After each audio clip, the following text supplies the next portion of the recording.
So, hello everybody, good afternoon to all participants here in Barcelona and also to our virtual guests online.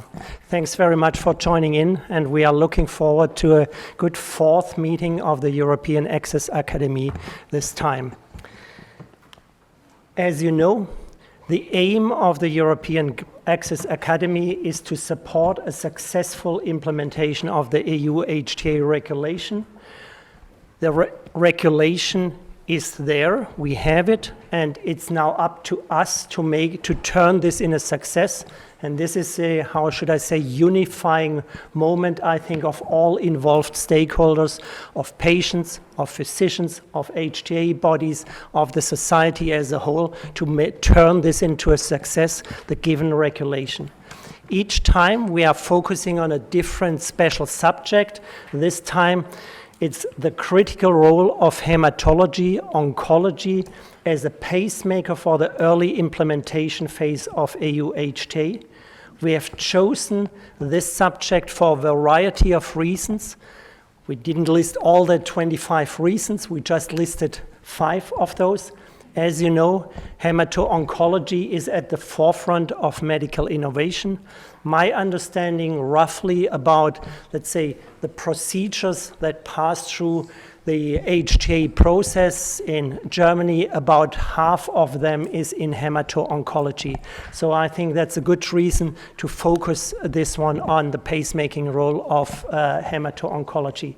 Another reason is, of course, that hemato-oncology and ATMP is in the initial scope of EU HTA. Another good reason to focus on this one this time. The next one, it's a more soft reason, but I think a key reason of this whole thing, turning this regulation into a success. A key element of this one is that it's not ending up just a technical, highly scientific discussion on, let's say, application of certain details of methodology, on indirect comparison. We have to discuss all those components. However, it's being tough decisions, because in the end, this will shape, let's say, access of patients to innovative medicines in the future.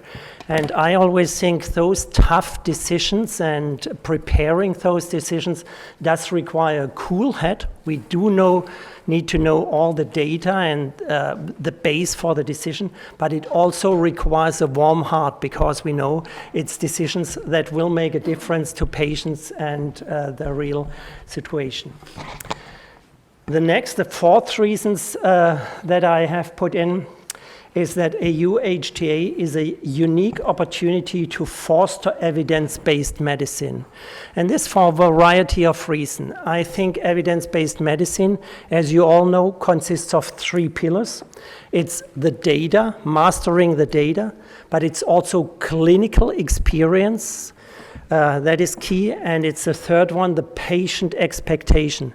And in the end, I think evidence-based medicine, it's a great construct, a great principle, but as I said, that's why I think we need this societal dialogue from beginning on, involving patients, involving clinicians, and looking into all the details of the data to move this on.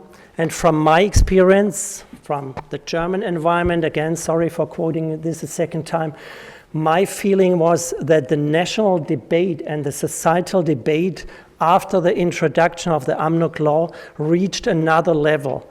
It, let's say, early information from medical society is now available for each of the medicines. Let's say patients are involved at a higher level. We have up-to-date guidelines. It's an opportunity for the society as a whole to develop this one, and I think that's another key element. Finally, as you know, ESMO meeting is starting in Madrid right after this one, and this, of course, to some extent for a purpose.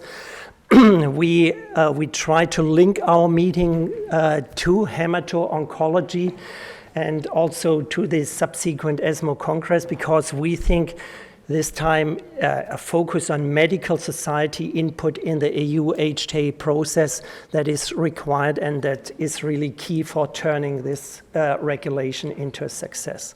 Those are the reasons for selection of the subject for this time. And as you have easily witnessed, we are lucky. We are in the favorite position to be hosted by the AQuAS Institute. And with this one, I hand over to Oriol to introduce the AQuAS Institute, because he's a former head and he has brought a special guest with him, but I'll leave it up to you, Oriol. Thank you very much, and thank you very much for coming. I see quite a few known faces, which is good, and I see some unknown faces, which is even better. So thank you for making it.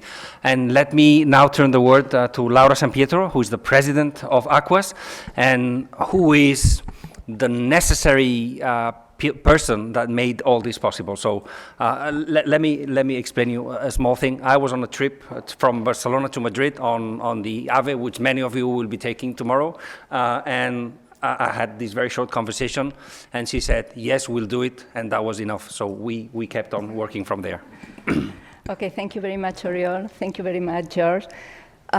Welcome everybody to Barcelona and to the Agency of Health Technology Assessment and Quality. Still on quality, it's a little difficult for me to say, because the HTA agency was created as a health technology assessment agency, and later on we include all the quality of the healthcare into our business. But first of all, I would like to apologize to the current director, Dr. Sandra García Armesto. She's not here now because the Catalan Minister of Health just called her 1 hour ago. So as you can understand, she had to go there, and she asked me to come here to welcome you. But she will be with us maybe later in the afternoon, and for sure for dinner. Okay? So after seeing that, I'm really happy to be here and have the opportunity to welcome you. I can see in the audience some faces from friends and others from colleagues that we have been working for a long time together in the field of HTA.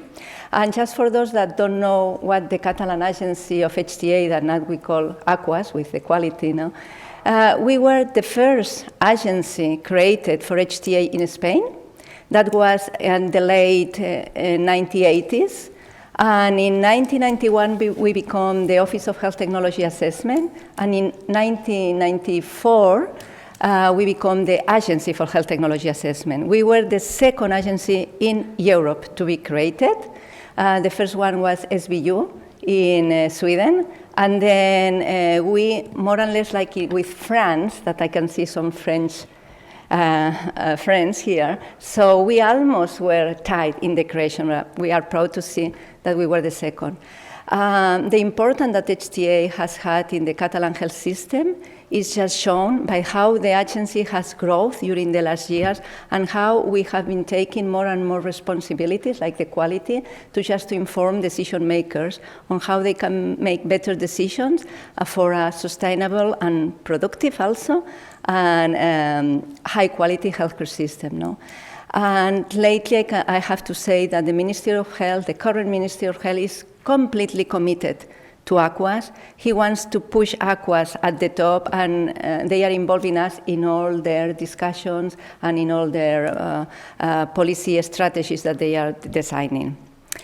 Well, I'm not going to talk more because I can talk forever about that, and I pass the word to Oriol. Just ending saying that I hope that you had a very fruitful discussions in this meeting, and that you also had a little chance to enjoy the city, which is wonderful, and you have seen we have a wonderful weather. Thank you very much.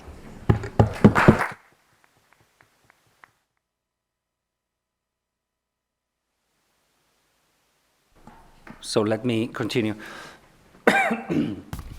In the booklet here, a bit of propaganda. In the booklet here, you have all the proceedings and all the information. But now let me refer to some of the some of the highlights of the pre-convention survey. That you know, that's something we run on a regular basis. And maybe because we're very much talking about stakeholders, one of the relevant questions was, what should be their involvement? And I'm happy to see that most of the people said, well, they have to have an active role. So the green bar, well, there you see it a bit like if it was blue. I see it green.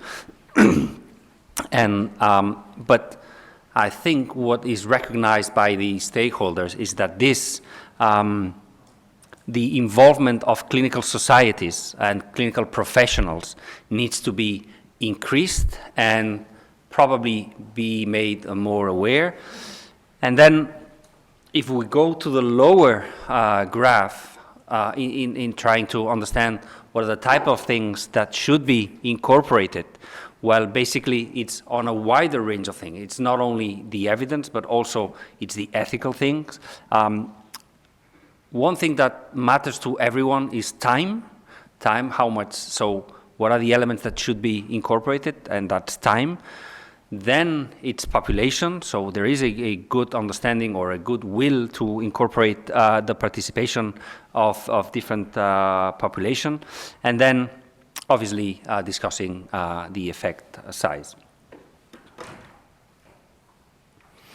You can, during the meeting, you can contribute to the data. If you can scan this code, it should be here in the booklet, so that you can contribute to it.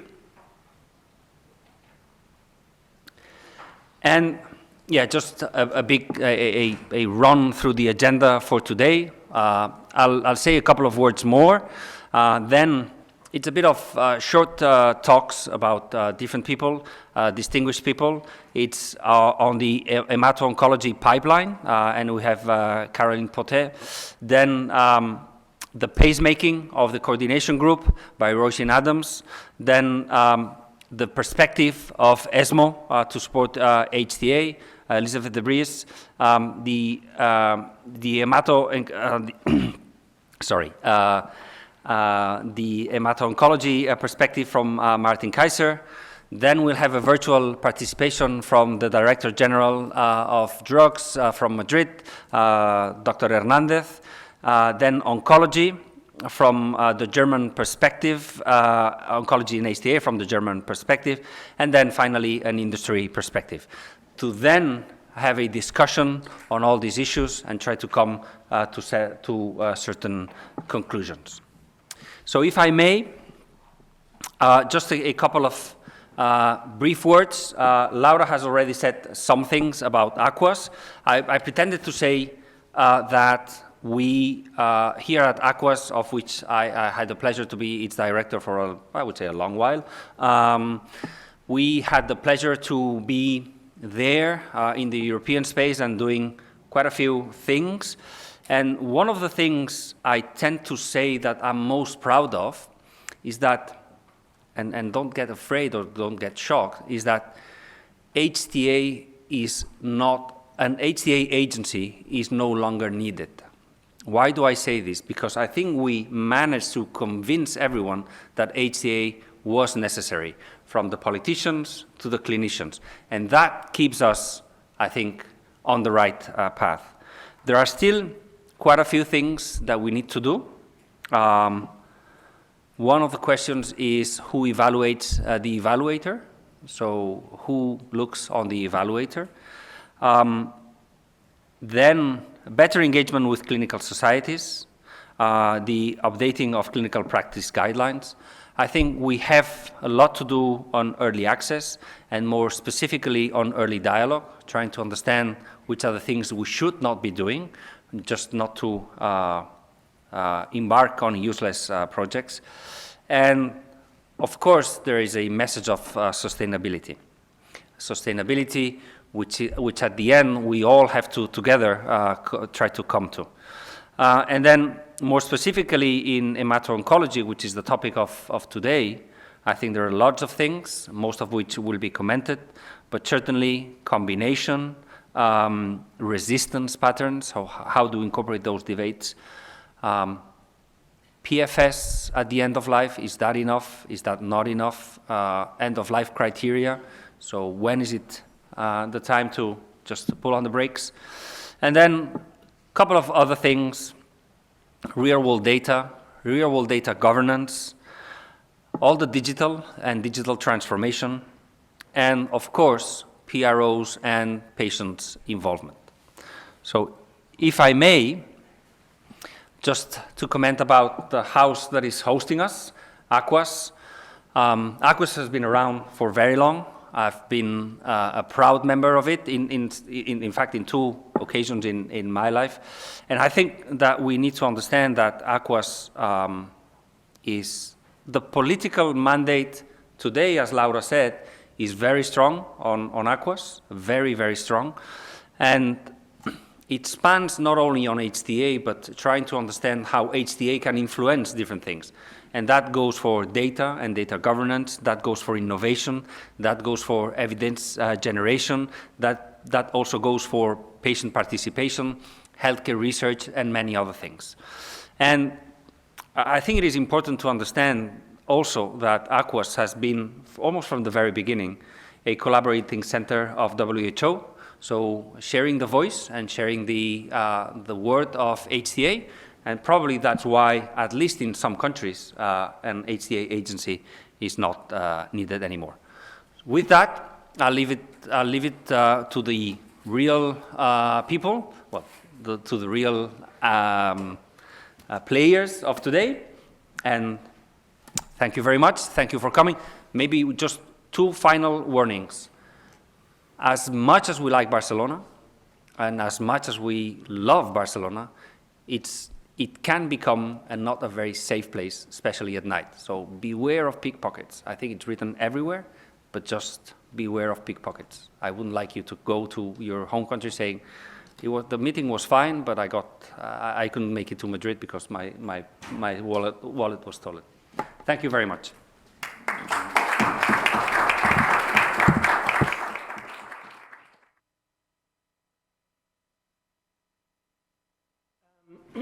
A couple of housekeeping comments. This session is being recorded and will be made publicly available. It's at our homepage available. Timekeeping to all speakers. Please stick to your 10 minutes. 11 minutes, we are generous, but here we are. And then, yes, please only use a comments box to the virtual participants below the video on the web stream page. We will try to address all your questions as to the extent possible in the panel session.